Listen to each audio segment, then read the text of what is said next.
শাকিবকে romantic cinema করার প্রস্তাব দিলেন বলিউডের ডার্টি পিকচারের নায়িকা বিদ্যা বালান। ঠিকই শুনছেন দর্শক, এমন প্রস্তাব হাস্যকর মনে হলেও এটি শাকিব খানের জন্য বিরাট প্রশংসনীয়। পুরো টুইস্ট জানতে ভিডিওটি অবশ্যই শেষ পর্যন্ত দেখতে থাকুন।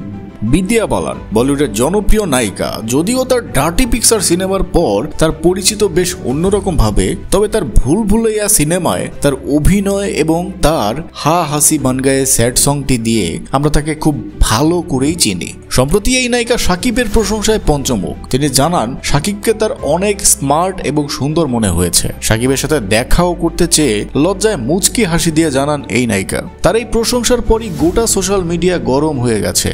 অনেকে বলছেন শাকিবের প্রেমে পাগল হলেন বিদ্যা বালান, আবার অনেকে বলছে অনেক আগে বাংলাদেশের বউ হতে চাওয়ার ইচ্ছা বুঝি এবার শাকিবকে বিয়ে করেই পূরণ করতে যাচ্ছেন নায়িকা। তো দর্শক, কেমন লাগবে শাকিব আর বিদ্যা বালান নতুন মুভি করলে? আপনারা আমার প্রিয় নায়ককে ভালোবেসে থাকলে প্রিয় নায়কের নাম কমেন্ট করবেন নিচে থাকা কমেন্ট বক্সে।